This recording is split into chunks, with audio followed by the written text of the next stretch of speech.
ഇനി ഓട്ടോക്രീസ്. ഓട്ടോക്രീസിൽ പതിവ് പോലെ വ്യത്യസ്തവും വൈവിധ്യവുമാർന്ന ഡ്രീം മെഷീൻസ് ഓൺ ചെയ്യുന്ന ഓണേഴ്സിന്റെ എക്സ്പീരിയൻസസും പാഷൻസുമാണ് ഷെയർ ചെയ്യുന്നത്. So enjoy. ദുബായിലെ സുസുക്കി ഡീലർഷിപ്പിൽ വർക്ക് ചെയ്യുന്ന സെയിൽസ് എക്സിക്യൂട്ടീവും എൻ്റെ സുഹൃത്തും അതിൽ വരെ എൻ്റെ നാട്ടുകാരനുമായ മിസ്റ്റർ സാൽമൻ നമ്മളെ കൂടെയുണ്ട്. സുസുക്കി ഡീലർഷിപ്പിൽ വർക്ക് ചെയ്യുന്നതിന് പുറമെ ഈ സുസുക്കി GSX-1000 ഓണറും കൂടിയാണ് ഇദ്ദേഹം. ഈ വണ്ടിയും ഇദ്ദേഹത്തിൻ്റെ വണ്ടിയുമായിട്ടുള്ള എക്സ്പീരിയൻസും ഇദ്ദേഹത്തിൻ്റെ പാഷനും എനിക്കറിയാം എത്രത്തോളം പാഷനേറ്റ് ആയിട്ടുള്ള ആളാണ്. അതും നമുക്ക് ഈ ഇന്നത്തെ ഓട്ടോ ക്രേസിലൂടെ പങ്കുവയ്ക്കാം. Okay Salman, welcome to the show. Hello. So ഈ GSX-1000 വാങ്ങാനുണ്ടായ സാഹചര്യം, ഇത്രയും വർഷം യൂസ് ചെയ്തിട്ടുള്ള എൻ്റെ എക്സ്പീരിയൻസ്. ഞാൻ ഈ സുസുക്കി കമ്പനിയിൽ വർക്ക് ചെയ്യാൻ തുടങ്ങിയിട്ട് ഇപ്പോൾ 2 വർഷമായി. ഒന്നാമത് ഞാൻ ഈ കമ്പനിയിൽ ജോയിൻ ചെയ്യാനുള്ള മെയിൻ റീസൺ എന്താണെന്ന് വെച്ചാൽ I just love cars and bikes.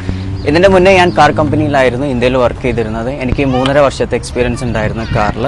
പിന്നെ ഓഫ് കോഴ്സ് ഇവിടെ എന്ന് പറഞ്ഞു കഴിഞ്ഞാൽ ദുബായ് എന്ന് പറഞ്ഞു കഴിഞ്ഞാൽ എസ്പെഷ്യലി മിഡിൽ ഈസ്റ്റ് എന്ന് പറഞ്ഞാൽ എല്ലാവർക്കും ടോപ്പ് ആൻഡ് റേഞ്ച് യൂസ് ചെയ്യാനുള്ള എല്ലാ താല്പര്യമാണ്, മൂഡാണ് എല്ലാവർക്കും ഉണ്ടാവുക. അപ്പോൾ എന്ന് പറഞ്ഞു കഴിഞ്ഞാൽ ഒന്നാമത്തെ മെയിൻ റീസൺ എല്ലാവരും ഇവിടെ ബൈക്ക് ഹൈ ഹാൻഡ് വാങ്ങാനുള്ള കാരണം എന്താ വെച്ചാൽ ഇവിടുത്തെ മെയിൻ റോഡാണ്. ഇവിടുത്തെ ഇൻഫ്രാസ്ട്രക്ചർ എന്ന് പറഞ്ഞാൽ അത്രയ്ക്കും ഗ്രോ ചെയ്തേക്കുന്നത്. അപ്പോൾ നമുക്ക് റൈറ്റ് ട്രാക്ക് ഉണ്ട് ഇവിടെ. നമ്മുടെ നാട്ടിൽ എന്ന് പറഞ്ഞു കഴിഞ്ഞാൽ 150-200 cc ബൈക്കാണ് മാക്സിമം. അതിൽ തന്നെ പറയുകയാണെങ്കിൽ നമുക്ക് റോഡിലൂടെ പോകാമെന്ന് പറഞ്ഞു കഴിഞ്ഞാൽ അതിനൊക്കെ നമുക്ക് ഒരു കൺട്രോളും കാര്യങ്ങളും ഒരു റോഡ് റെസ്പെക്റ്റ് ഇല്ലാത്തൊരു സ്ഥലമാണ്. ഇവിടെ എന്ന് പറഞ്ഞു കഴിഞ്ഞാൽ അതിൻ്റെ ലൈൻസ് ഉണ്ട്, ഓരോ ലൈൻസ് ഉണ്ട്. ഇപ്പോൾ ഒരു ട്രാക്കിൽ തന്നെ 4 lanes ഉണ്ട്, 5 lanes ഉണ്ട്, റോഡ് റെസ്പെക്റ്റ് ഉണ്ട്. പിന്നെ ഇങ്ങനത്തെ വണ്ടി യൂസ് ചെയ്യാന്ന് പറഞ്ഞാൽ നിങ്ങൾക്ക് എല്ലാവരും നിങ്ങളെ റെസ്പെക്റ്റ് ചെയ്യും. എല്ലാവർക്കും ഈ ഒരു വണ്ടി ഒന്ന് കാണണം, എല്ലാവരും നോക്കും, ഡിസൈർ ചെയ്യും.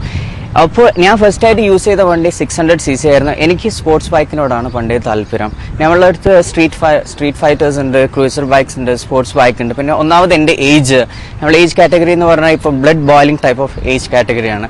അപ്പോൾ എപ്പോഴും നമുക്ക് താല്പര്യം ഒരു സ്പോർട്സ് ബൈക്കാണ്. കാരണം സ്പോർട്സ് ബൈക്കിന് ഒരു സ്പോർട്ടി ലുക്ക് ഉണ്ട്, സ്റ്റൈലിഷ് ആണ്, പിന്നെ മോർ പവർ ഉണ്ട്, പിന്നെ അതിൻ്റെ സീറ്റിംഗ് പൊസിഷൻ എല്ലാം ഒരു ഡിഫറെൻ്റ് ആണ്.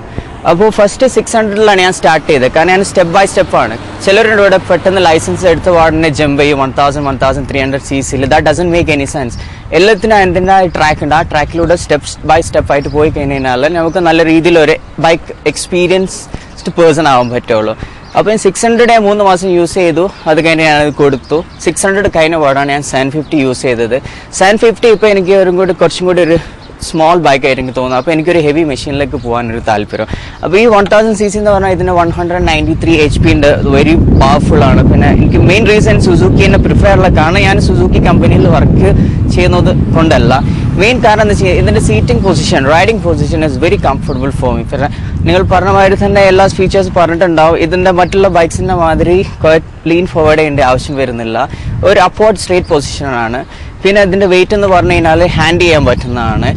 ഈവൻ ഇപ്പോൾ ഏറ്റവും ബുദ്ധിമുട്ടുണ്ടാവുന്നത് വെച്ച് കഴിഞ്ഞാൽ ബാക്കിൽ ഒരു റൈഡർ വരുമ്പോഴാണ് കുറച്ചും കൂടി നിങ്ങൾക്ക് എല്ലാ വെയിറ്റും കൊണ്ട് നിങ്ങളെ തൈസിലേക്ക് വരാം, നിങ്ങൾക്ക് കുറച്ചും കൂടി ഹെവിനെസ് ഫീൽ ചെയ്യാം. പക്ഷെ ഇതൊന്നും എൻ്റെ ബാക്ക് പൊസിഷൻ എന്ന് പറഞ്ഞാൽ കുറച്ചും കംഫർട്ടബിൾ ആയതിനെ കൊണ്ട് ബാക്ക് സീറ്റിൻ്റെ ഫുൾ വെയിറ്റ് നമുക്ക് ശരിക്കും തൈല് നമുക്ക് കൺട്രോൾ ചെയ്യാൻ പറ്റുന്നതിനെ കൊണ്ട് റോഡിന് ഒരു ബുദ്ധിമുട്ടുണ്ടായാലും റൈഡ് ചെയ്യുമ്പോൾ. ഓക്കെ, എനിവേ ഇപ്പം സുസുക്കി ഡീലർഷിപ്പിൽ വർക്ക് ചെയ്യുമ്പോൾ ഡിഫറെന്റ് മോഡൽസ് സാൽമൻ യൂസ് ചെയ്തിട്ടുണ്ടാവും. അതിൽ ഏറ്റവും അഡ്മയർ ചെയ്യുന്ന മോഡൽ അല്ലെങ്കിൽ വേരിയന്റ് ഏതാണെന്ന് നമുക്കൊന്നുകൂടെ പറഞ്ഞുതരാം. Okay fine. ഞാനിപ്പോൾ ഇത്രയും യൂസ് ചെയ്തിട്ടില്ലേ, ഞാൻ നിങ്ങളോട് പറയാം. ഞാൻ ഇപ്പോൾ യൂസ് ചെയ്യുന്ന മോഡൽ 1000 ആണ്. പക്ഷേ എനിക്ക് കുറച്ചും കൂടി ഞാൻ അഡ്മയർ ചെയ്ത ബൈക്ക് എന്ന് പറയുകയാണെങ്കിൽ 750 ആണ്. 750 എന്ന് പറഞ്ഞു കഴിഞ്ഞാൽ സുസുക്കിൻ്റെ കയ്യിൽ മാത്രമേ ഉള്ളൂ 750. മറ്റുള്ള മാനുഫാക്ചേഴ്സ് ആരും 750 യൂസ് ചെയ്യുന്നില്ല. എന്താണെന്ന് വെച്ച് കഴിഞ്ഞാൽ ഒരു ഇന്റർമീഡിയറ്റ് എന്നുള്ള രീതിയിൽ ഹാൻഡിൽ ചെയ്യാനും അതിന് ബെറ്റർ സ്റ്റെബിലിറ്റി, ബെറ്റർ മാനുവറബിലിറ്റി, അതിൻ്റെ വെയിറ്റ് ആണെങ്കിൽ പവർ ആണെങ്കിൽ ഒരു ആവറേജ് ഉണ്ട്. ഇതെന്ന് പറഞ്ഞാൽ this bike is purely for advance riders. അപ്പോൾ 750 എന്ന് പറയുന്ന മോഡൽ എന്ന് പറഞ്ഞാൽ ഇന്റർമീഡിയറ്റ്സിനാണ്. Those who don't want to go for a beginner bike and those who don't want to go for a high hand bike also. So we have one model which is in between. അതാണ് 750 എന്ന് പറയുന്ന ഒരു model. നമ്മളിപ്പം സുസുക്കിനെ തന്നെ പറയുകയാണെങ്കിൽ Suzuki ഹൈബൂസ് ഉണ്ട്, ബൊലബാർഡ് ഉണ്ട്, ഇങ്ങനത്തെ ഹയർ എൻഡ് അല്ലെങ്കിൽ ടോപ്പ് എൻഡ് വെഹിക്കിൾസ് ഉണ്ടാവും. Which is U dream vehicle? അതാണോ അതോ ഇനിയിപ്പോൾ അതല്ല 4-wheeler ആണോ അതല്ല ഇതൊന്നും അല്ലാതെ ഇനി ഡിഫറെന്റ് ബ്രാൻഡാണ്? ടു ബി ഫ്രാങ്ക്, എൻ്റെ നെക്സ്റ്റ് ബൈക്ക് എന്ന് പറയുകയാണെങ്കിൽ തന്നെ of course it should be popular and very powerful.